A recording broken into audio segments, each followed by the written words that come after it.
সকালে ঘুম থেকে উঠে জানতে পারলাম যে আমার একটা খুব ইম্পর্টেন্ট মিটিং ক্যান্সেলড। আমি তো খুব খুশি, সারাটা দিন ফাঁকা। ভাবলাম বন্ধুদের সঙ্গে খুব হই হই করবো। ভাবলাম সিনেমা হলে গিয়ে অনেক দিন পরে একটা ছবি দেখবো। আমি তখনই উর্মিকে ফোন করলাম, আমার বেস্ট ফ্রেন্ড। উর্মির গলাটা কেউ অন্যরকম শোনাচ্ছিল ফোনে। আমি ভাবলাম কি হয়েছে, বললাম চল আমরা বেরিয়ে আসি। উর্মি বললো না রে, আমার কিছুই ভাল লাগছে না আজকে, ভীষণ ডিপ্রেসড লাগছে, আজ থাক। আমার শুনে খারাপ লাগলো। ফোনটা রেখে দেওয়ার পরে অনেকক্ষণ ভাবছিলাম যে উর্মি এমনিতে এত হাসি খুশি মেয়ে, ও হঠাৎ ডিপ্রেসড। কিছুক্ষণ পরে আমি আমার বন্ধু বুবাইকে ফোন করলাম। বুবাই বাড়িতে ছিল না, বুবাইয়ের মার সঙ্গে কথা হলো। আমি বললাম উর্মির ব্যাপারটা। রুবাই মাসি সাইকোলজিতে MA করেছেন। আমাকে বলতে লাগলেন ডিপ্রেশনের বিষয়, ডিপ্রেশনটা কি হয়, কেন হয়, তার সিমটমসগুলো কি। এও বললেন যে তার ছোটবেলায় এই ডিপ্রেশন কথাটা প্রায় এক্সিস্টই করতো না। মানে তার মা মাসির কাছে কোনোদিনও শোনেনি যে কেউ অ্যান্টি ডিপ্রেসেন্ট খাচ্ছে। মানে আমাদের দিনে তো প্রোজাক ভীষণই পপুলার ড্রাগ, বলুন। আমার খুব ইন্টারেস্টিং লাগছিল জানতে। তাই আজকে আমাদের নারীতে হেলথ সেকশনে চলুন আমরা গিয়ে দেখি ডিপ্রেশনের বিষয়ে আর কি জানতে পারি।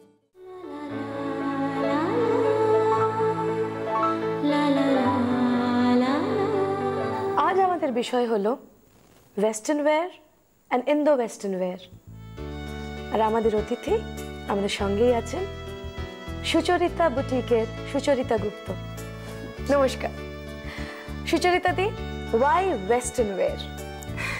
আজকাল কাজে কর্মে সবাই ওয়েস্টার্ন ওয়্যার প্রেফার করছেন, কারণ স্পেশালি আমাদের অল্প বয়সী মেয়েরা, কারণ এটা খুব সুবিধাজনক, পরে আরাম, ঝামেলা কম, এই আর সেই জন্যে। আর এই ফ্যাশন ডিজাইনিং ক্যারিয়ারটা কি আপনি ছোটবেলা থেকেই ভেবেছিলেন যে এই ক্যারিয়ারটি আপনি অপ্ট করবেন? সেটা ঠিক ভাবিনি, কিন্তু ছোটবেলা থেকে নিজের জামা নিজেই ডিজাইন করতাম। আচ্ছা, আর্টিস্টিক ইনক্লিনেশন ছিল, কিন্তু আমি পোস্ট গ্রাজুয়েশন করেছি ইকোনমিক্সে। তারপরে বিয়ের পরে যখন ছেলেপিলে বাচ্চারা হলো, আমি কোনো প্রফেশনে ঢুকতে পারিনি। তারপরে নিজেই ভাবলাম যে একটা কিছু করার দরকার। যেহেতু তখন ন্যাক ছিল ছোটবেলার, সেই ন্যাক, তখন ফ্যাশন ডিজাইনিংটা মাথায় এলো। না, আমি একজন কোয়ালিফাইড ডিজাইনার। আমি মার্গারেট মায়াজের কাছে ডিজাইনিং শিখেছি।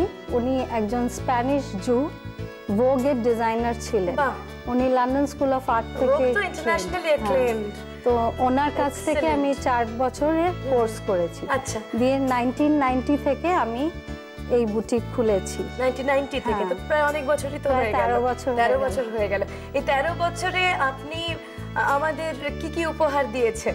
আমি স্টার্ট করেছিলাম সালোয়ার কামিজ দিয়ে, বিকজ ওইটাই তখন বেশি চল ছিল।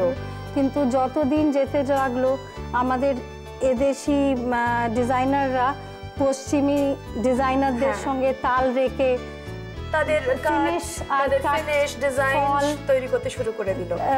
ওরাও মানে কাট আর ফলেতে এমফাসিস দিয়ে সুন্দর গার্মেন্টস তৈরি করতে লাগলো। আপনার মনে হয় যে ওয়েস্টার্ন ওয়্যার বা ইন্দো ওয়েস্টার্ন ওয়্যার মানে কাটটা প্রপার হওয়া দরকার? অফকোর্স, সুন্দর কাটের মানে জামা কাপড় তৈরি করলে মোটা মানুষকে রোগা দেখানো যায়, প্লিজ শুনে নিন আপনারা, বেটেকে লম্বা দেখানো যায়।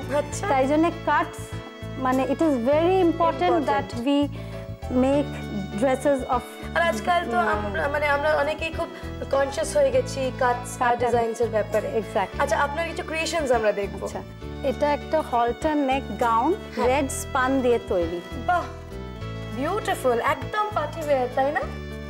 আচ্ছা, এটার ফলটা যে এত সুন্দর, কি ফেব্রিক ইউজ করেছেন? এটা টেরি স্পান। টেরি স্পান ম্যাটেরিয়াল ইউজ করা হয়েছে। এটা ওয়াশ এন্ড ওয়্যার, আয়রন করতে হয় না। বাহ, এক্সেলেন্ট। আর এই কাটটাও আপনি নিজে কনসেপচুয়ালাইজ করেছেন, খুব সুন্দর।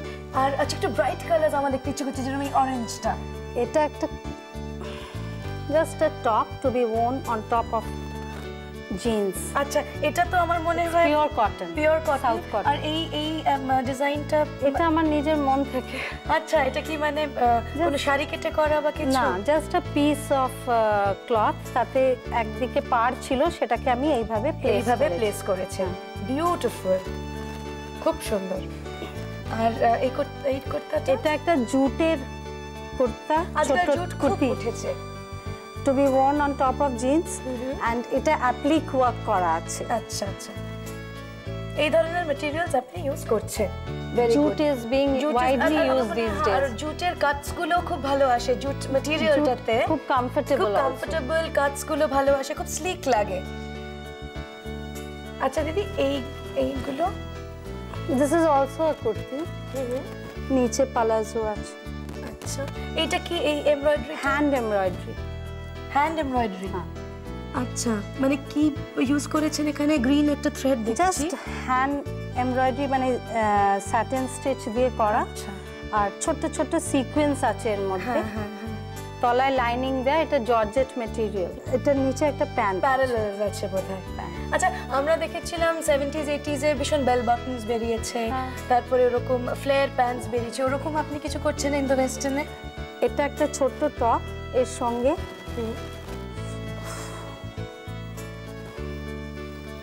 বাহ, এই কাজটা বিউটিফুল। এই ট্রাউজার। এইটা কি ইউজ করে করেছে? এটা কিচ্ছু না, just machine embroidery. Satin threads. হ্যাঁ, এটা একটা পিস অফ ক্লথেতে মেশিন এমব্রয়ডারি করে এটা লাগিয়ে দেওয়া হয়েছে। বিউটিফুল, একটু অন্য ধরনের কিছু। এগুলো তো আমরা সমস্ত ইন্ডো ওয়েস্টার্ন দেখলাম, একটা ওয়েস্টার্ন রেড গাউন দেখলাম, আর একটু এটা একটা ইটালিয়ান ক্রেপের একটা কামিজ, এটা স্কার্ফ, তার সঙ্গে মেশিন এমব্রয়ডার্ড স্টোন। বিউটিফুল, ভীষণ সুন্দর। আর এটা কি কাঁথার স্কার্ফ মনে হচ্ছে? এটা নাকি কাঁথার চুন্নি? এটা কাঁথার স্টোল, দোপাট্টা। ও দোপাট্টা। আচ্ছা আচ্ছা, এই যে একটা লুক, শর্ট কুর্তি, এরকম একটা এমব্রয়ডার্ড দোপাট্টা বা স্টোল, তার সঙ্গে আপনি বলছেন স্লিম প্যান্টস বা প্যারালাল, এই লুকটা আপনাকে মানে আপনাকে এটা খুব অ্যাট্রাক্ট করেছিল নিশ্চয়ই কোনো এক সময়। ডেফিনেটলি। অনেকগুলো কালেকশন আপনার ক্রিয়েশনের মধ্যে দেখলাম এই ধাঁচে। এটা এখন ভীষণ চলছে at the moment, this is in fashion. আচ্ছা, এক্সেলেন্ট। আর এইগুলো এগুলো সব স্টোল, যেমন এই ব্ল্যাক সেটটার সঙ্গে এটা একটা তসরের, এটা আবার এটা দিয়েও পরা যায় সিল্কের, এটা আবার কাঁথার কাজের, এরকম ডিফারেন্ট টাইপস অফ স্টোন, যার যেটা পছন্দ সে সেটা নিজে চয়েস করে। এই একটা শুধু বোধহয় বাকি আছে, মানে ইউনিক লাগছে, খুব চোখে পড়ছে। এটা গুর্জারির জর্জেট পাজামা ট্রাউজার আর দুপাট্টার সঙ্গে কটন টপ। এটা মিরর ওয়ার্ক করা রয়েছে, এখানটা একটু ডিফারেন্ট করা হয়েছে। এই ডিজাইনটা খুব সুন্দর, এই নেক ডিজাইনটা খুব ভালো। আচ্ছা, আমরা তো অনেক ইন্দো ওয়েস্টার্ন দেখলাম, লাইক মানে লাল গাউনটা আপনি দেখালেন। এবার একটা টিপিক্যাল সালোয়ার কামিজ, আপনার ওই কাশ্মীরি কাজ বলা দরকার। আমি যেই সালোয়ার কামিজটা আজকে পরে আছি, এটা কিন্তু দিদিরই তৈরি। হ্যাঁ, ঢালা কাশ্মীরি কাজ আরও আছে, দেখা যাক। বাহ, বিউটিফুল কম্বিনেশন, চোখ ফেরাতে পারবেন না, ভালো করে দেখে নিন। দিদি, এই কাশ্মীরি কাজটা কি নিজে হাতে করা? এটা আমার না, মানে আঁকা কিন্তু মেশিনে করা। এবার এই পুরো আঁকাটা আপনি এই যে ফ্লোরাল প্রিন্টস, পাতা বা এই কম্বিনেশন, গোলাপি, সবুজ, ক্রিম, হালকা বেজ আছে আমি দেখতে পাচ্ছি এখানে, বিস্কিটস, এবার এই কম্বিনেশনটা কি করে কনসিভ করেছেন? এই ধরনের ডিজাইন আপনার মাথায় কি করে এলো?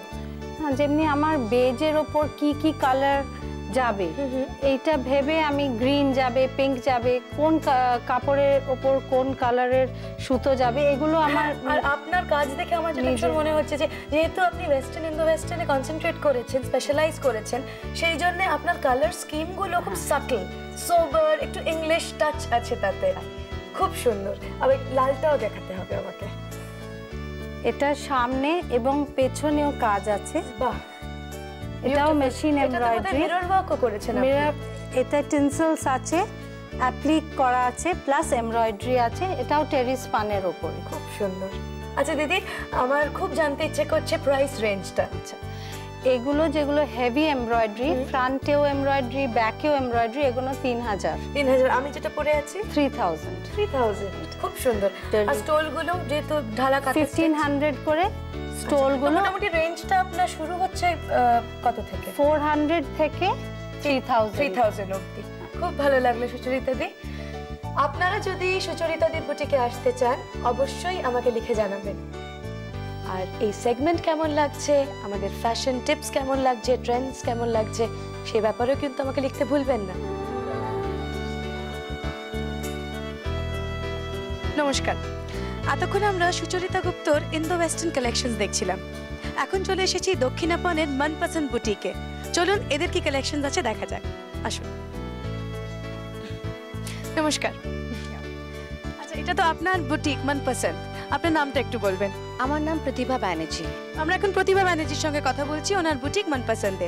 আচ্ছা প্রতিভাদি, এই বুটিকের স্পেশালিটি কি, কি ধরনের collections all through the year থাকে? সবসে প্রথম আমাদের 250 টাকা থেকে রেঞ্জটা স্টার্ট উইথ 3,500-4 হাজার রেঞ্জ অবধি আমার আইটেম থাকে। আমরা মেনলি কটন চেকস আছে, হ্যান্ডলুম আছে, সিল্ক আছে, পিকাসো মেটেরিয়াল যেটাকে আজকাল মার্বেল শিফন মতন যেটা বলি ওইটা আছে, আর এখন লেটেস্টের মধ্যে যে লেহেরিয়া বেরিয়েছে সেইগুলো এরিয়া মধ্যে এখন ইন ফ্যাশন ভেরি মাচ। এটা পুরো short, just like a top, যেরকম জিন্সের টপের মতন পরা যায়, তার উপরে পুরো জংলা কাজ জরদোশি ওয়ার্ক করা আছে। তার সঙ্গে এই প্যান্টের আপনি দেখছেন পুরো ফ্লেয়ারে এই প্যান্ট আছে। বাহ, এই কাজটা খুব সুন্দর। এটা পুরো জরদোশি ওয়ার্ক উপরে আছে, অ্যান্ড যাকে আপনি ওর সঙ্গে আপনি এই ওড়নাটা দেখছেন তাকে সঙ্গে, তো এটাকেই বলে আপনার ওয়েস্টার্ন কাম ইন্ডিয়ান। তার মানে এর সঙ্গে ওড়না আছে বলে ওটাকে ইন্ডিয়ান ইন্ট্রোডিউস করা হয়েছে, just like a salwar kameez.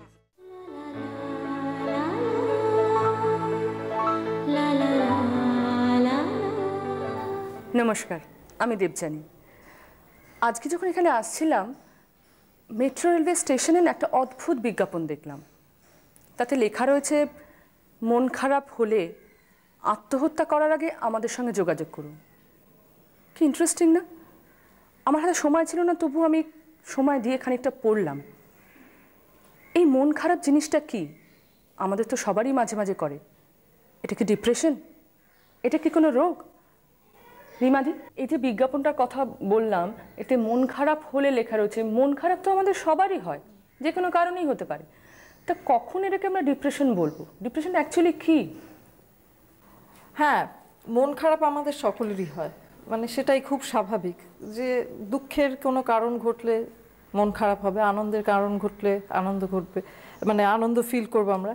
কিন্তু ডিপ্রেশন আমরা তখনই বলবো যখন এই মন খারাপ লাগাটা বেশ অনেক দিন ধরে চলছে এবং এই মন খারাপটার থেকে কিছুতেই বেরিয়ে আসা যাচ্ছে না। মানে তখন মন খারাপের হয়তো একটা তখন কারণ ঘটেছিল, কিন্তু সেই মানে কারণটা অনেক দিন আগে হয়তো হয়েছে, কি যাই যে কারণেই মন খারাপটা হোক না কেন, সেটা থেকে কিছুতেই আর কি বের করে আনা যাচ্ছে না। মানে তার নানা রকম সিমটমস দেখা দিতে পারে। একজন যখন আমরা ডিপ্রেশন বলি, প্রথমেই বলা দরকার যে 2 সপ্তাহ ধরে একজনকে, অন্তত মিনিমাম 2 সপ্তাহ ধরে যদি সে কনসিস্টেন্টলি তার খুব মনটা খারাপ লাগে, যে তার ঘুমের যদি সমস্যা হয়, মানে ঘুম কমে যায়, কিংবা তার খিদে কমে যায়, কিংবা সে মানে ওজন কমতে আরম্ভ করে, কাজকর্মে মনোযোগ দিতে না পারে, খিটখিটে হয়ে যায়, সহজেই কান্নাকাটি করতে আরম্ভ করে, যে ইমোশনাল হয়ে যায়। হ্যাঁ হ্যাঁ, মানে সেরকম কিছু কথা না বললেও মানে চোখে জল এসে যাচ্ছে, এবং তার নিজেকে যেন কিরকম গুটিয়ে ফেলে, কারোর সঙ্গে যেন সে কোনো মিশতে চায় না, কথা বলতে চায় না। তারপরে যেসব জিনিসে আগে সে আনন্দ পেত, মানে টিভি দেখা, কি খবর কাগজ পড়া, কি হইচই করা, কোনোটার থেকেই যেন সে আর সেই আনন্দটা পাচ্ছে না। আস্তে আস্তে সে সমস্ত কিছু থেকে গুটিয়ে ফেলছে। এইটাই যখন খুব বেশি পর্যায়ে যায়, তখন একটা সাংঘাতিক হতাশার ভাব আসে এবং তার মনে হয় যে সমস্ত কিছুই অন্ধকার, কোনো কিছুতেই কোনো রকমের সলিউশন নেই, কোনো প্রবলেমের থেকে সে বেরিয়ে আসতে পারবে না। এবং তখনই সে সেই স্টেজে যখন পৌঁছে যায়, তখন সে আত্মহত্যার কথা ভাবে। তো এই স্টেজটাকেই আমরা খুব ভয় পাই ডিপ্রেশনের, এবং এইটাই হচ্ছে, একেই আমরা ডিপ্রেশন বলবো। মন খারাপটাকে কি তাহলে আমরা ডিপ্রেশন বলতে পারি? না, মন খারাপ অনেক ক্ষেত্রেই তো হতে পারে। যেমন আমাদের লাইফ এখন এত ফাস্ট হয়ে গেছে, চাকরি বাকরির ক্ষেত্রে প্রচন্ড ইনসিকিউরিটি এসে গেছে, তাই জন্য অনেক দেখছি আমরা যে সুইসাইডাল কেসেস প্রচুর বেড়ে যাচ্ছে, এবং জিজ্ঞেস করলেই বলো ডিপ্রেশনে ভুগছিল। ডিপ্রেশনের যদি কারণ যদি দেখা হয় তাহলে নানা রকম কারণ আছে। একটা হচ্ছে যে যেটা আজকালকার ভীষণ স্ট্রেসফুল লাইফস্টাইল, সেটা সবাই কোপ করতে পারে না। মানে ছোট্ট বাচ্চাদের থেকে আরম্ভ করে অনেক বয়স্ক লোকেদের মধ্যেও তো সুইসাইডের একটা প্রবণতা দেখা যায়। এটা হচ্ছে যে জাস্ট মানে বিভিন্ন বয়সে বিভিন্ন রকম প্রবলেম থাকে, যেই প্রবলেমটাকে একটা স্টেজে এসে যায় যে সে আর ট্যাকেল করতে পারে না, তখন একটা খুব এক্সট্রিম স্টেজে সে ডিপ্রেশনে চলে যেতে পারে। তাছাড়াও আরও নানা রকম কারণের জন্য, একটা কারোর ক্রনিক রোগ, ধরুন যাদের ডায়াবেটিস কি হাই ব্লাড প্রেশার কি অ্যাজমা কি মানে খুব পেইনফুল আর্থ্রাইটিস যাদের আছে, কিংবা ক্যান্সার, এমন এক একটা রোগ আছে যেটা থেকে তারা মনে করে বেরিয়ে আসতে পারছে না, আমার রোগটাই আমাকে একেবারে চেপে ধরেছে, তার থেকে আমার মৃত্যু ভালো। আরও বিশেষ বিশেষ কারণেও হতে পারে ডিপ্রেশন, যেরকম বাচ্চা হওয়ার পরে একটা হরমোনাল চেঞ্জ হয়, নানা রকম চেঞ্জেস দেখা যায়, সেখানেও একটা খুব সিভিয়ার ডিপ্রেশন আসতে পারে। কাজে ডিপ্রেশনের কারণ বলতে গেলে প্রচুর, কিন্তু আমরা সাধারণ মন খারাপকে কিন্তু ডিপ্রেশন বলছি না। এই আগে যে কয়েকটা সিমটমস ডিসক্রাইব করলাম সেগুলো থাকলেই, এবং একটা অ্যাটলিস্ট মিনিমাম 2 সপ্তাহ ধরে এগুলো ফিল করলে ডিপ্রেশন আমরা বলবো। আমরা তো সাধারণত বুঝতে পারি না যেটা ডিপ্রেশন হচ্ছে কিনা, মানে এটা আদৌ রোগে পরিণত হয়েছে কিনা, কি মানে কোন স্টেজে গেলে আমরা বুঝতে পারবো যেটা রোগ হয়ে গেছে? এই একটু আগেই যে সিমটমসগুলো ডিসক্রাইব করলাম, যে খিটখিটে হয়ে যাচ্ছে, কি কান্নাকাটি করছে, কি নিজেকে গুটিয়ে ফেলেছে, তাকে দেখেও অনেক সময় বোঝা যায় যে একটা ডিপ্রেস মহিলা কি পুরুষকে দেখলেই বোঝা যায় যে সে আগের মতো তার মধ্যে সেই আনন্দ ফুর্তি ভাবটা নেই, হ্যাঁ, এবং সবকিছুতে থেকেই সে আস্তে আস্তে ইন্টারেস্ট হারিয়ে ফেলছে। তখনই মানুষের সন্দেহ করা উচিত যে এর হয়তো ডিপ্রেশন হয়েছে। কতদিন ধরে এটা আমরা লক্ষ্য করতে পারি? এটা তো দেখুন, আমরা বলছি যে অন্তত 2 সপ্তাহ এই সিমটমসগুলো থাকা দরকার। সাধারণত 2 সপ্তাহের মধ্যেই হয়তো ধরা পড়ে না, কিন্তু এই সিমটমসগুলো যদি মোটামুটি 1 মাস 1.5 মাস ধরে লক্ষ্য করা যায় তাহলে তো অবশ্যই আমার মনে হয় একটা ডাক্তারের পরামর্শ দরকার। হ্যাঁ দিদি, এটা কি সারে, মানে চিকিৎসাটা কিভাবে করা হয়? হ্যাঁ, অবশ্যই সারে। চিকিৎসাটা আমরা করি অন দ্য বেসিস যে রুগী আসছেন তার মানে তাকে কোন ক্যাটাগরিতে আমরা ফেলি, মানে মাইল্ড ডিপ্রেশন না মডারেট না সিভিয়ার। মানে মাইল্ড হচ্ছে যাদের খুব বেশি একটা দিন ধরে হয়তো সমস্যাটা হয়নি, কিংবা খুব বেশি ইন্টেন্স তার সিমটমস নেই, সেক্ষেত্রে দেখা গেছে অনেক সময় কাউন্সেলিংয়ে সাহায্য করে, সেখানে হয়তো ওষুধের দরকার নাও হতে পারে। কিন্তু সিভিয়ার কেসে কিংবা অনেক সময় মডারেট কেসে দেখা যাচ্ছে যে এখানে অলরেডি সুইসাইডের কথা চিন্তা চলে এসছে, একটা ভীষণ হতাশাগ্রস্ত ভাব, সেখানে সাধারণত ওষুধ দেওয়া হয়। এবং বিশেষ করে দেখা যায় যে খুব যাদের বেশি রকম ডিপ্রেশন হচ্ছে তাদের এত তারা নিজেদের গুটিয়ে ফেলে যে কিছু তারা কথাও বলতে পারে না। কাজে কাউন্সেলিংয়ের মাধ্যমে এদের ট্রিটমেন্ট করা ওই স্টেজে খুব মুশকিল, কারণ কাউন্সেলিং করতে গেলে একটু কথা বলার তো দরকার। তো তখন তাদের একটা স্টেজে আনা হয় যাতে মানে ওষুধ দিয়ে, যেটাতে এই সুইসাইডাল আইডিয়াসগুলো অন্তত কিছুটা কমে যায়, এবং তার পরে কিছুটা কাউন্সেলিং করা। সব ক্ষেত্রে কি সুইসাইডাল আইডিয়াস আসে? সব ডিপ্রেশনের ক্ষেত্রে? সব ডিপ্রেশনের ক্ষেত্রে আসে না। এটা আমরা যখনই সুইসাইডাল আইডিয়া আসছে তখনই আমরা সেটাকে খুব মানে সিভিয়ার টাইপ অফ ডিপ্রেশন বলছি। এবং এখানে আরেকটা জিনিসও খুব জরুরি, যে কি কারণের জন্য এরকম একটা ফিলিং এসছে। মানে অনেক সময় হয়তো বাড়িতে দেখা গেল কেউ খুব চাপ দিচ্ছে যে এই ছেলেটিকে এক্ষুনি বিয়ে করতে হবে, তো সেইখানে আমরা এনভায়রনমেন্টাল ম্যানিপুলেশন বলি, যে এনভায়রনমেন্টাল যদি কোনো ফ্যাক্টর থাকে তো সেটাকেও তো কিছুটা কন্ট্রোলে আনতে হবে। আমি শুধু ওষুধ কাউন্সেলিং করলে তো হবে না, হ্যাঁ, কারণটাকে জানতে হবে, এবং কারণটাকে যদি কোনোভাবে আমরা রেকটিফাই করতে পারি সেটা করাটা খুব দরকার। এবং সাধারণত দেখা গেছে চিকিৎসায় খুব ভালো ফলাফল হয়। এখন কিছু কিছু রোগীদের ক্ষেত্রে দেখা যায় যে ডিপ্রেশন হলো, সম্পূর্ণ সেরে গেল, কিন্তু আবার কয়েক বছর পরে আবার ফিরে আসে। হ্যাঁ, ঘন ঘন এটা হয়। তাদের ক্ষেত্রে দেখা গেছে যে একটা ডাক্তারদের সঙ্গে একটা খুব রেগুলার টাচে থাকার দরকার, কিংবা খুব লো ডোজে ওষুধ তাদের বহুদিন ধরে চালিয়ে যেতে হয়। কিন্তু এটা কিন্তু সবার ক্ষেত্রে নয়। না, অনেকের ধারণা একবার একটা ওষুধ শুরু হলে তাকে সারা জীবন খেতে হয়, কিন্তু সেটা কিন্তু একেবারেই না। সেরে গেলে ওটা বন্ধ করে দিলেও হ্যাঁ, চলে। আচ্ছা ধরুন কারোর ফ্যামিলিতে এরকম ডিপ্রেশনে কোনো রোগী আছে, অন্য ফ্যামিলি মেম্বারসরা কিভাবে রিঅ্যাক্ট করবে তার সঙ্গে? হ্যাঁ, এটা ভীষণ জানা দরকার। কারণ অনেক সময় হয় কি যে ডিপ্রেস পেশেন্টদের আমরা বুঝতে পারি না, বাড়ির লোকেরা বুঝতে পারেন না, এবং অনেক ধরনের কমেন্টস দিয়ে থাকেন যেটাতে আরো এটা প্রবলেমটা বেড়ে যায়। যেরকম খুব কমনলি বলে থাকে যে মানে ডিপ্রেশনটা একটা বিলাসিতা, তোমার তো কিছু করার নেই, তোমার অনেক সময় আছে সেজন্য তুমি ডিপ্রেসড হওয়ারে, তোমার নিজের চেষ্টা করা এটা থেকে বেরিয়ে আসা, তুমি নিজের চেষ্টা করে নিজেকে খুব ব্যস্ত রাখো। হ্যাঁ, ব্যস্ত রাখাটা অবশ্যই জরুরি, কিন্তু ধরুন একজন যে খুব ব্যস্ত সারা জীবন রয়েছে, সে কেন হঠাৎ নিজেকে গুটিয়ে ফেলে, কেন সে হঠাৎ এগুলো করছে, সেটাও তো জানা দরকার। আরেকটা হচ্ছে যে তাকে একেবারে সাংঘাতিক একটা সে ইল পেশেন্ট সেটাও করতে আমি বলছি না, যে তার সমস্ত কিছু মানে উহু আহা করতে বলছি না, তাকে একটা নর্মাল হিউম্যান বিং এর মতনই ট্রিট করা উচিত। যেভাবে আছে ফ্যামিলিতে তাকেও সেভাবেই নিশ্চয়ই দেওয়া উচিত। কিন্তু ডিপ্রেশন সম্বন্ধে এই অনেকের সাইকিয়াট্রিস্টের কাছে মনে করে যাওয়াটা উচিত না, যে কেন যাবে তুমি সেটাতে। ওরা মনে করে যে হয়তো অনেক সময় এটা একটা অপরাধ বোধ আসে অন্য ফ্যামিলি মেম্বারদের কাছ থেকে, যে আমি হয়তো আমার নামে গিয়ে কমপ্লেন করার জন্য ডাক্তারের কাছে যেতে চায়। আবার উল্টোটাও হয় যে পেশেন্টরা নিজেরাই যেতে চায় না, আর ওরাও বাড়ির লোকেদের কমেন্টসটাও খুব একটা হেল্প করে না। সাইকিয়াট্রিস্টের কাছে তো পাগলরা যায়। হ্যাঁ, কাজেই সহানুভূতি দেখা দরকার, এবং কি কারণে হচ্ছে, এবং অ্যাডভাইস নানা রকম অ্যাডভাইস দিয়ে থাকে। সেখানে এটা আরো কনফিউজিং হয়। কেউ বলে তোমার এখন রাহুর দশা খারাপ যাচ্ছে, তুমি অ্যাস্ট্রোলজারের কাছে যাও। কেউ বলবে মানে তুমি একজন হোমিওপ্যাথের কাছে যাও। কেউ বলবে যে তোমার তখনই বলেছিলাম এই কাজটা তুমি নিও না। এখন বিভিন্ন রকমের অ্যাডভাইস যখন এই একজন ডিপ্রেসড পেশেন্টের ওপর গিয়ে পড়ে, তখন যেটা হয় যে আমার জন্য লোকেরা এত ব্যতিব্যস্ত হচ্ছে, এর থেকে ভালো যে আমি মরে যাই। হ্যাঁ, অনেকের এই কনক্লুশনটা যে আমি একটা বোঝা হয়ে রয়েছি, আমাকে নিয়ে সবাই ফ্যামিলিতে এত ব্যতিব্যস্ত হয়ে গেছে যে ওরা আমাকে নিয়ে মানে আর পাচ্ছে না, তার থেকে আমি মরে গেলেই তো ভালো, ওদেরও তো প্রবলেমটা সলভ করব। তো এই সব দিক থেকে না করে একটা কোনো, এটা একটা রোগ, আমরা তো বলছি এটা একটা রোগ। হ্যাঁ, রোগ এর পর্যায়ে পড়েছে কিনা সেটা ডাক্তার ডিসাইড করবেন। যদি ডাক্তার মনে করে যে না এটা একটা রোগ নয়, তাহলে ডাক্তার সেটা বলে দেবে। এবং আমার মনে হয় যে এই যদি একটা ডিপ্রেশনের রোগটাকে নিয়ে ছেলে খেলা করা উচিত না, কারণ এটার পরিণতি সুইসাইড, এটা আমরা সবাই জানি। কাজে এটাকে খুব সিরিয়াসলি নেওয়া উচিত। রিমাদি, এত ব্যস্ততার মধ্যেও আপনি আমাদের জন্য সময় বার করতে পেরেছেন, এই জন্য আপনাকে অসংখ্য ধন্যবাদ। আপনারা শুনলেন তো, depression is a threat to our society now.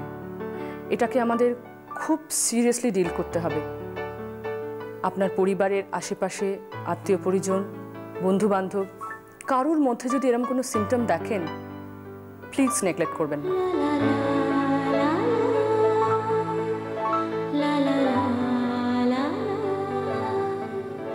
Fitness নিয়ে আজ আমরা আলোচনা করব হাত। অনেক মহিলারা আমার কাছে আসেন হাতের সমস্যা নিয়ে। কীরকম সমস্যা? কারুর হাত মোটা, কারুর হাত শীর্ণকায়, যার জন্য দেখতে সৌন্দর্যটা একটু হ্যাম্পার্ড হয়ে যায়। তো আজ আমরা দেখাবো ট্রাইসেপস এবং বাইসেপসের ব্যায়াম। ট্রাইসেপস হচ্ছে হাতের পেছন, বাইসেপস হচ্ছে হাতের সামনে। তো ট্রাইসেপস রোগা করার ক্ষেত্রে কিংবা সরু করার ক্ষেত্রে বিভিন্ন ব্যায়াম আছে। অনেকে কিন্তু জিমে যেতে পারেন না, বিশেষ করে গৃহবধূরা। তাদের উপায় বারবেলের বদলে লাঠি।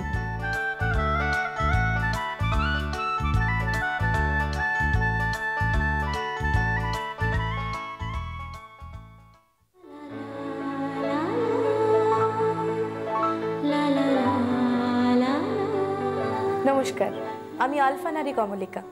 আবার আপনাদের সামনে হাজির হয়েছি বিউটি সেগমেন্টের পসরা নিয়ে। আজ আমাদের সঙ্গে রয়েছেন ফন্টানা বিউটি পার্লারের সুপ্রিয়া গুপ্ত মুখার্জি। নমস্কার। সুন্দর দাগহীন মুখের জয় সর্বত্র, ফ্ললেস স্কিন কে না চায়। অনেক সময় দেখা যায় আমাদের একটু বয়স হলে যেটা হয়, অনেক রকম বলি রেখা চলে আসে, ফাইন লাইন্স, সানবার্নের জন্যে দাগ ছোপ এগুলো দেখা যায়। আবার পিগমেন্টেশনের প্রবলেমও দেখা যায়। এইসব দাগ ছোপ এগুলো থেকে কি করে মুক্তি পাই বলুন তো? সেজন্যই তো আজ আমরা সুপ্রিয়াদের সঙ্গে কথা বলবো। সুপ্রিয়া দি, আজ আপনি আমাদের কি উপহার দিচ্ছেন? আমি যে ফেশিয়ালটা করছি তাতে দাগটা চলে যাবে আচ্ছা। এবং যে সানমান থাকবে সেটাও চলে যাবে। আচ্ছা, আর কোনো পিগমেন্টেশন যদি সেগুলো থাকে বা সবই- পুরনো ব্রণর দাগ ইত্যাদি সেগুলোও চলে ব্রণের যাবে? দাগটাও চলে যাবে। আচ্ছা, এটা কি কোনো বয়স নির্বিশেষে? হ্যাঁ, আমরা একটু মিডল এজের জন্য করি, কিন্তু অল্প বয়সের মেয়েদেরও যদি হয় আমরা করতে পারি, তাতে কোনো আচ্ছা, তাহলে অসুবিধা হবে অসুবিধা, না। তাহলে বয়স নির্বিশেষে করতে পারে। আচ্ছা, তাহলে একটু শুরু করা যাক, দর্শকরা দেখুক। ফার্স্টে ব্যান্ড লাগাচ্ছি, এই ব্যান্ডটা আমরা লাগাই বোধহয় যাতে চুলে না লেগে যায়। ফ্রন্টে আমরা একটা টাওয়াল দিয়ে দিই যাতে জামা কাপড়ে না লেগে যায়। আর গলাটাও খালি রাখতে হয়, কারণ হ্যাঁ, মুখের সঙ্গে গলার ম্যাসাজ করতে হয়। ম্যাসাজটা খুব গলা আর কান আমরা সবসময় খালি রাখি। আচ্ছা, ফার্স্টে আমরা ক্লিন করছি মুখটাকে। আমাদের মডেল পূজার মুখে সেরম দাগ ছোপ তো কিছু নেই। না, আছে এখানে। আছে? হ্যাঁ, কোন জায়গাটা spot বলুন আছে, তো? এই সব জায়গায় এখানেও স্পট আছে। বা এই যে আন্ডার আই আমাদের ডার্ক সার্কেলস গুলো হ্যাঁ, হয়, সেটাও চলে যাবে। বাহ। এটা আমরা ফার্স্টে ক্লিন করছি, এটাতে মিল্ক আর কেশর মিক্সিং আছে। ক্লিন করে নিলাম। কোনো পার্টিকুলার প্রোডাক্ট আপনি ইউজ করছেন নাকি? না, আমাদের যেকোনো- সবই হোমমেড। সবই হোমমেড। হ্যাঁ, ক্লিন করে নিলাম।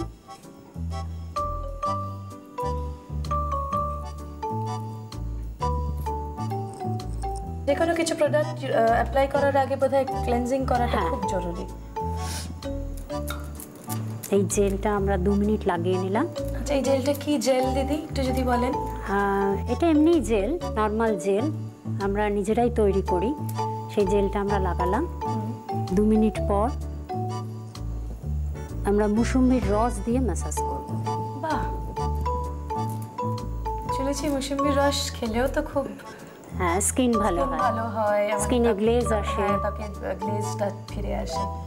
যাদের খুব সেনসিটিভ স্কিন হবে হ্যাঁ। তাদের আমরা ডাইরেক্ট স্কিনে মুসুম্বি দেবো না, একটু ওয়াটার মিক্সিং করে দেবো। আচ্ছা, সেটা যে মানে ইরিটেশন হতে পারে বা চুল করতে পারে বোধহয়, ওই জন্য। তো ড্রাইতে দিতে পারে। হ্যাঁ, হ্যাঁ, আবার তাতে কোনো অয়েলি প্রবলেম। সেনসিটিভের মধ্যেই পড়ছে, কম্বিনেশন সেনসিটিভের মধ্যেই পড়ছে।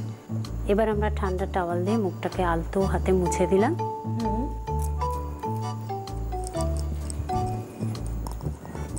এরপরে আমরা একটা প্যাক লাগাবো। এই প্যাকটাই দাগটা অনেকটা কমে যাবে। এই প্যাকটাও আপনার হোমমেড? হ্যাঁ, প্যাকটায় আছে চন্দন, মুলতানি মাটি আর ডিমের সাদা অংশটা, পাউডারড বোধহয়। সব পাউডার। আচ্ছা আচ্ছা দিদি, আমার মনে হয় দর্শকরা জানতে চাইবেন ডিমের সাদা অংশটা পাউডার করব কি করে? আমরা ডিমের খোলাটাকে ধুয়ে শুকিয়ে নেবো, নিয়ে ডাস্ট করে রেখে দেবো। আচ্ছা, সেই প্যাকটা আমরা লাগাচ্ছি কেন এই ডিমের এটার থেকে দাগটা পুরো মিলিয়ে যাবে। এটা মাসে আমরা একবার ফেসিয়াল করব, আর 15 ডেজের মাথায় একবার আসতে বলবো এই প্যাকটা লাগাবার জন্য। আচ্ছা, মানে ফেসিয়াল ছাড়া, ফেস ম্যাসাজ ছাড়াও আপনি এই প্যাকটা লাগাতে বলেন। অনেকে ডিমের গন্ধটা নিতে পারে না, তখন আমরা একটা ড্রপ অ্যাস্ট্রিজেন দিয়ে দেবো। আচ্ছা, সেটা বোধহয় অলরেডি মিক্স করে করা যায়। কারণ আমি কোনো গন্ধ পাচ্ছি না, কোনো চিন্তা নেই। আচ্ছা সুপ্রিয়া দি, এটা তো সেনসিটিভ স্কিনকে কি করে বাঁচিয়ে, যাদের ড্রাই স্কিন, অয়েলি স্কিন, সেভাবে আপনি বললেন। আমি যদি মুসুম্বি ইউজ না করতে চাই, বা আমি ধরুন পেলাম না, আমি পেঁপের রস দিয়ে করতে চাই, করতে পারবো? হ্যাঁ, কোনো অসুবিধা। আর অন্যান্য কি ফল দিয়ে করতে শসা দিয়েও পারবো? করতে পারি। শসা দিয়ে কোন কোন স্কিনে করতে পারবো বা কোন কোন স্কিনে করতে পারবো না? আমরা যাদের একটু অয়েলি থাকবে হ্যাঁ, তাদের মুসুম্বি দিয়েই করবো মোটামুটি। একটু ড্রাই থাকলে তখন আমরা শসা আর শুনেছি শসাটা টোনার হিসেবে খুব ভালো কাজ করে, যদি আমরা ওটাকে ফ্ল্যাবি গ্রেট স্কিন করে থাকলে সেটাকে টেনে রাখে। ভীষণ উপকার হয়। বাহ। আর অন্যান্য ধরনের ফেসিয়াল যেগুলো আপনি করেন বা আপনার হোমমেড প্রোডাক্টের সম্বন্ধে যদি কিছু বলেন। আমরা মোটামুটি ফেসিয়ালগুলো চেষ্টা করি হোমমেড দিয়ে করার, কেননা তাহলে সবার পক্ষে সুবিধা হবে, যাতে করতে পারে বাড়িতে। কেন সবার তো আসা সম্ভব হয় না সব সময়, ওই জন্য আমরা। আর কম বয়সী মেয়েদের জন্য, ধরুন যাদের এখনো সেই বলি রেখা বা সানবার্নের প্যাচ ইত্যাদি বা কোনো ফাইন লাইনস দেখা যায়নি, কিন্তু তাদের ফেসিয়ালটা খুব জরুরি, একটা ফেস ম্যাসাজ খুব জরুরি, তাদের জন্য কি ধরনের ফেসিয়াল আপনি সাজেস্ট করবেন? তখন আমরা জেল দিয়ে ফেসিয়াল করবো তাদের। জেল, সেই জেলটা কি? সেই জেলটা আমরা তৈরি করি। আপনার হোমমেড জেল দিয়ে? homemade gel আচ্ছা দিয়ে। আচ্ছা, এগুলো সমস্ত হার্বাল প্রোডাক্ট? সব হবে। বাহ। এবার আমাদের মডেল রেডি। 10 মিনিট হয়ে গেছে। এটা একেবারে শুকিয়ে যাবে না বোধহয়, হ্যাঁ, জাস্ট একটু 10 dry মিনিট হবে। একটু ড্রাই, একটু টেনে যাবে। আচ্ছা, আপনি যদি কিছু মনে না করেন, এটা আমাদের দর্শক বন্ধুদের জন্য, এটার আপনার এই ফেশিয়ালের চার্জটা কিরকম? আমরা এটা 300 নিই। আচ্ছা, আর যখন 15 ডেজের মাথায় প্যাকটা লাগাতে শুধু আসবে, প্যাকের জন্য? শুধু প্যাকের জন্য তখন আমরা 100 রুপিস। আচ্ছা, বেশ রিজনেবলি বলা যেতে পারে। পূজা, তুমি মুখটা বন্ধ করো, চোখটা। সুপ্রীতি, এটা আমরা দিলাম অ্যালোভেরা ওয়াটার, স্কিনটা ঠান্ডা হবে ওর। আচ্ছা, ঠান্ডা টাওয়াল দিয়ে মুখটা আস্তে আস্তে করে নিলাম। এটাও কি আপনার প্রোডাক্ট? হ্যাঁ, এটা কেশর আছে। আমার মনে হচ্ছে পূজাকে এই চেয়ারে বসিয়ে দিয়ে আমি ওখানে বসে পড়ি। এবার পূজা বলবে পূজার কিরম লাগলো। পূজা, ভীষণ আরাম লাগলো। আরাম লাগছে? ভীষণ। তাহলে কেমন লাগলো এই ফেশিয়াল? মৌসুম্বি লেবুর রস, মুলতানি মাটি, ডিমের সাদা অংশ গুঁড়ো করে, ভালো লেগেছে না? আমি তো খুব শিগগিরই করব। তাহলে আপনারা আমাকে লিখে পাঠান আপনাদের এই বিউটি সেগমেন্ট কেমন লাগলো। যদি কোনো প্রশ্ন থাকে অবশ্যই লিখে পাঠাবেন, এবং আপনি যদি সুপ্রিয়াদির সঙ্গে যোগাযোগ করতে চান তাহলেও আমাকে জানাবেন। সুপ্রিয়াদি, আপনার টেলিফোন নাম্বারটা যদি একটু বলে দেন। 4175708464 9394।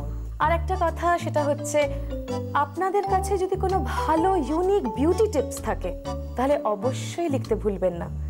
সেরা বিউটি টিপ যিনি পাঠাবেন আমরা তাকে সিলেক্ট করব, এবং আলফা নারীর পক্ষ থেকে তিনি পাবেন আকর্ষণীয় পুরস্কার।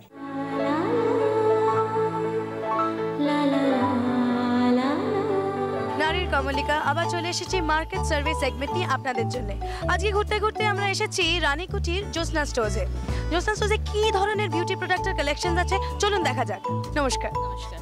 আচ্ছা, এই দোকানে তো অন্য অনেক ধরনের প্রোডাক্ট আমরা দেখছি, ভ্যারাইটি প্রোডাক্টস, কিন্তু আপনাদের মাস্কেরও কালেকশন কিন্তু বেশ ভালো, আমি বলবো এদেশি বিদেশি সমস্ত কিছু মিলিয়ে।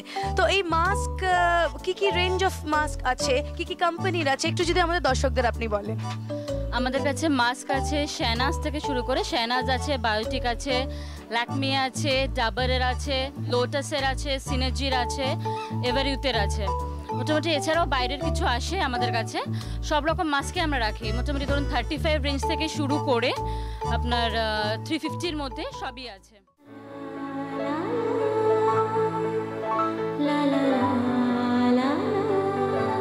ধরুন একটা সন্ধেবেলা, খুব সুন্দর সন্ধেটা, আপনি বাড়িতে বসে বসে কোনো হলিউড সিনেমা দেখছেন, তখন হয়তো আপনার মনে হতে পারে যে আপনার ঘরের পরিবেশটাকে আর কি একটু ব্রিটিশ বা আমেরিকান করে নেওয়া যায় কি না। তখন আমার মনে হয় আগে খাবার দাবারের কথা মনে পড়বে।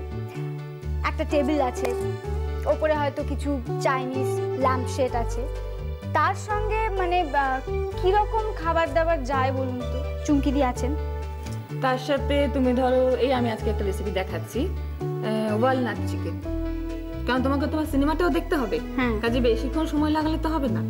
তো সেই জন্য এই রেসিপিটা দর্শকরা দেখুন, দেখলেই বুঝবেন যে মানে সিনেমা দেখা আর রান্না করা দুটো একসাথে কি করে হয়ে যায়, এত চটপট কি করে দুটোই একসাথে হয়ে গেল, এবং রাত্রের খানাটাও বেশ ভালোই হলো।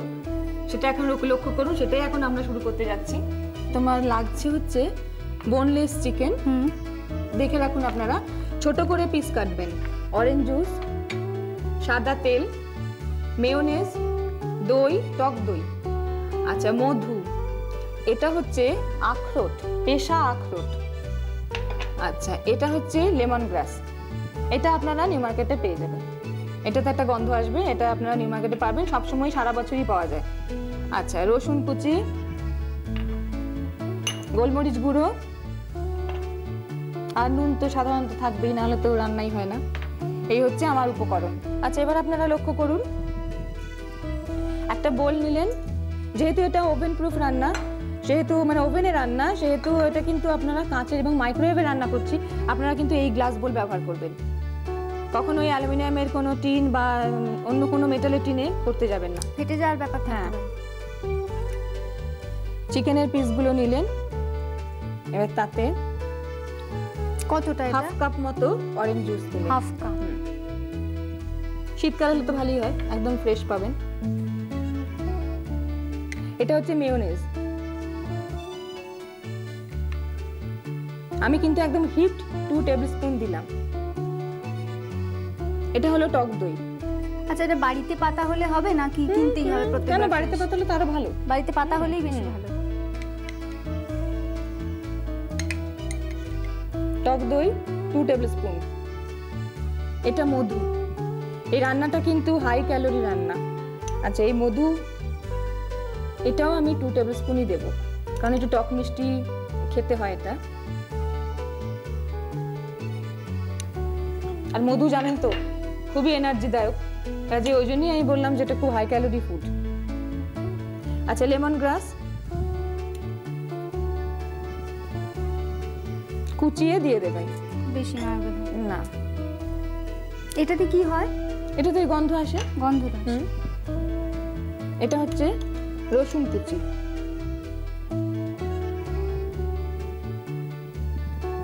এই রান্নাটাতে হ্যাঁ, 1 চামচও নয়, আরো কম। 1 চামচের একটু কম। এই রান্নাটাতে কিন্তু কোনো পেঁয়াজ নেই। আচ্ছা, একটুখানি সাদা তেল, এই 1 কলা মতো।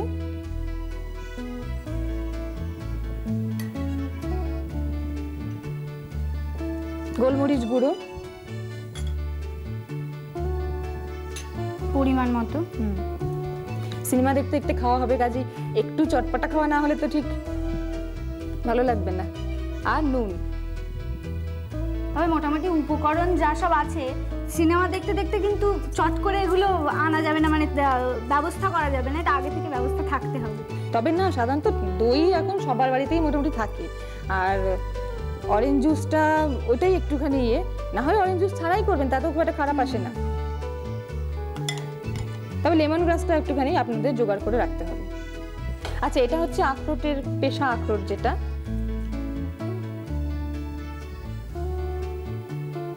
পেশা আখরোট মোটামুটি 1.5 টেবিলস্পুন মতো দিলাম।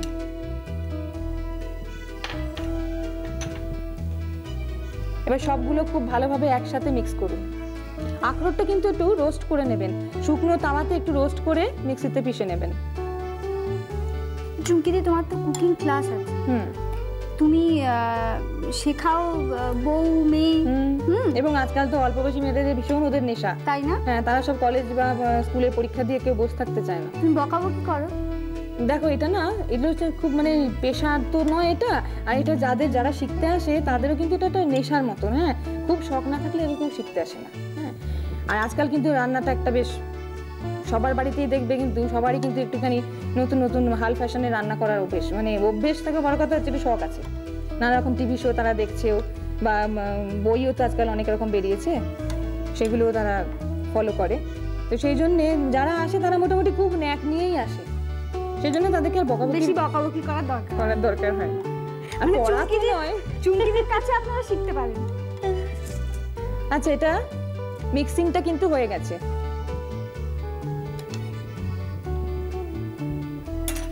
আচ্ছা, এবার এটা আমি মাইক্রোওয়েভে চাপাচ্ছি। আচ্ছা, মাইক্রোওয়েভটাকে অন করা আছে?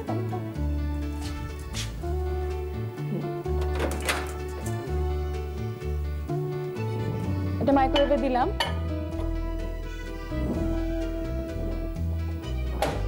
এটা কতক্ষণ লাগবে? এটা আমি 8 মিনিটের জন্য দিয়েছি। 8 মিনিটের জন্য।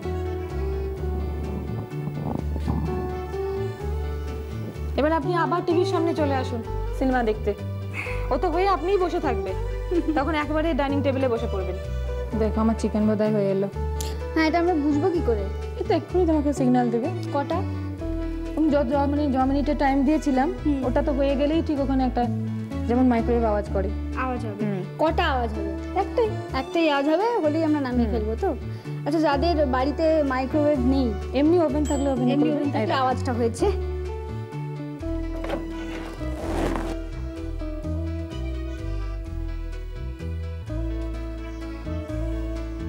একটু সাবধানে বার করবেন।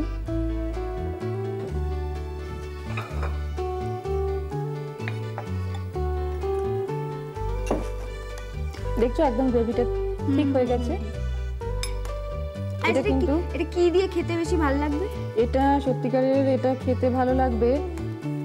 আজকাল তো নানা রকম ব্রেড রোল পাওয়া যায়। এরকম এরকম সাইজের একটা ব্রেড পাওয়া যায় দেখবেন, একদম ছোট ছোট গোল গোল। ওটা যদি একটু বাটার ব্রাশ করে নেন, ওটা এর সাথে যে কোনো ইয়েতে যারা ব্রেড রাখে, যে সমস্ত দোকান তারা সবাই এগুলো রাখে। আর তাও যদি না থাকে প্লেন টোস্ট করে নেবেন।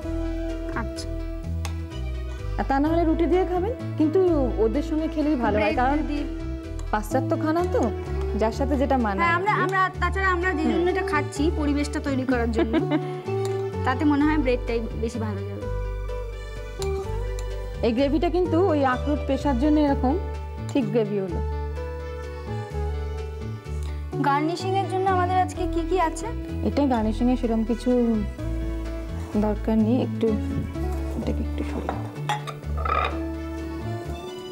গাজরকে এরকম ভাবে কেটে নিতে পারেন, তো অনেক রকম ভাবে কাটা রয়েছে দেখছি।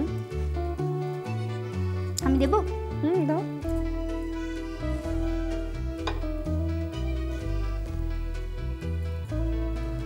ব্যাস ব্যাস, রেডি? ব্যাস একদম রেডি। আমি কি টেস্ট করে দেখবো? দেখো,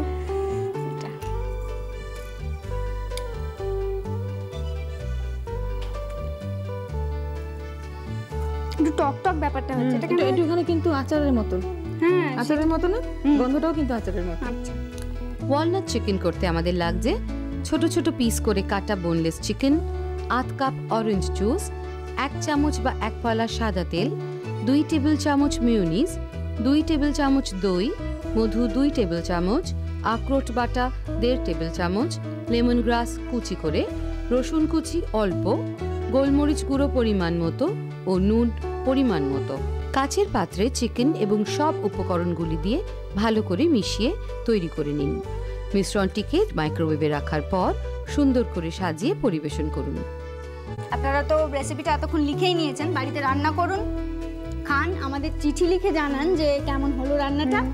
আর আপনাদের নিজেদের কোনো রেসিপি থাকলে সেটাও আমাদের জানান, কারণ সেরা রেসিপি যেটা হবে তাকে তো আমরা প্রাইজ দেবো বলেইছি। আজকে আমরা এটা খাই, আবার পরদিন দেখা হবে। আজকের অনুষ্ঠান শুরু করেছিলাম ডিপ্রেশনের কথা বলে, আর আমাদের হেলথ সেকশনেও আমরা ডিপ্রেশনের বিষয়ে অনেক কিছু জানতে পেরেছি। আমাদের তো সবাই কোনো না কোনো সময় মন খারাপ হয়। এই বিষয়ে আপনাদের অন্য কোনো প্রশ্ন থাকলে আমাকে লিখে পাঠান এই ঠিকানায়। না, প্লিজ আর ডিপ্রেশনের বিষয়ে আর কোনো কথা বলবো না। এবার সুভাষ মুখোপাধ্যায়ের একটা কবিতা থেকে ছোট্ট অংশ পড়ে শোনাচ্ছি। ফুল ফুটুক না ফুটুক আজ বসন্ত, শান বাঁধানো ফুটপাতে পাথরে পা ডুবিয়ে এক কাঠখোট্টা গাছ কচি কচি পাতায় পাঁজর ফাটিয়ে হাসছে। ফুল ফুটুক না ফুটুক আজ বসন্ত।